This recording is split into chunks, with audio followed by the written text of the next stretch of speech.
सध्या ह्या हदवाड विभागामध्ये गेल्या 3-4 वर्षापासून नगरसेवक नाही आणि इथली जी समस्या आहे लोकांची एवढी भयंकर आहे.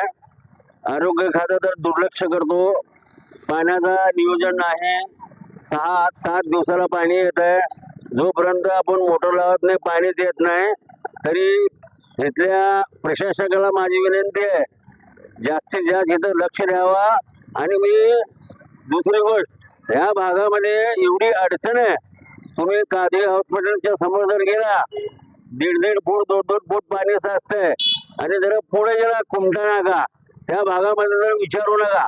तर मी प्रशासकाला आणि शासनाला विनंती करतो या भागातली अडीअडचण ताबडतोब सोडवावी.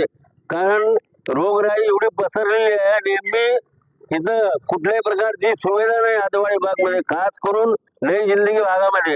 त्यासाठी इथल्या लोकांनी एवढी अडचण आहे. आणि दुसरी अतिक्रमणचा एक फार मोठा समस्या आहे. गेल्या 6 महिन्यापूर्वी 400 लोकांनी सह्या करून या भागामध्ये अतिक्रमण हटाव मोहीम राबवली होती. निवेदन दिले होते मुलानी साहेबाला. अजून पत्ता नाही. ज्या ठिकाणी गरज नाही अतिक्रमणची त्या ठिकाणी अतिक्रमण राबवत आहेत. तिथे एवढी अडचण आहे. 80 फुटाचा रोड आहे, 15 फुटाची रोड सापडत नाही. त्यासाठी हे नवीन जे आयुक्त आहेत त्यांना विनंती आहे आम्ही जेवढं बोललं त्याच्यावर विचार करून ताबडतोब कारवाई करायची.